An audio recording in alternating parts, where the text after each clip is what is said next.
Il longe le commissariat d'Épinal, lui qui fut directeur départemental de la sécurité publique des Vosges de 2012 à 2016, puis ensuite responsable de 2500 CRS pour la zone Est. Aujourd'hui à la retraite, Michel Klein dévoile dans son livre « Et que fait la police ?»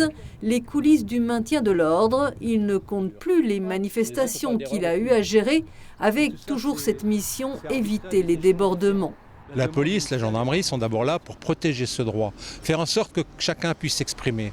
Après, cette expression doit se faire dans les limites de la loi. On ne peut pas tout casser, on ne peut pas tout dégrader. Quand on manifeste, on exprime une opinion. Le maintien de l'ordre public repose sur l'anticipation, mais les gilets jaunes feront voler en éclats tous les repères. C'était quelque chose de tout à fait nouveau.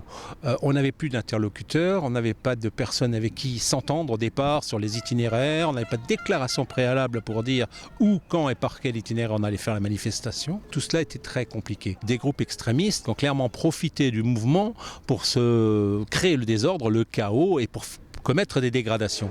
Et Michel Klein en mémoire, pendant plus d'un an, ces week-ends de mobilisation dans l'Est de la France, où les violences vont aller crescendo. Épinal n'y échappera pas et l'usage de la force est alors inévitable. La riposte, le maintien de l'ordre à la française, si vous me passez cette expression, c'est de maintenir la foule à distance, de ne pas aller forcément au contact physique qui est toujours beaucoup plus dangereux.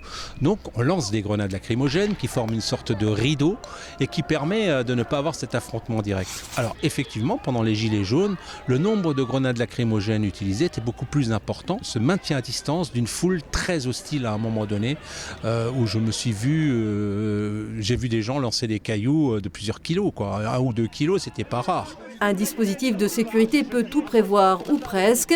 Ainsi, le président de la République, Emmanuel Macron, lors de sa visite à Saint-Dié le 18 avril 2018, sera exfiltré de justesse par ses gardes du corps.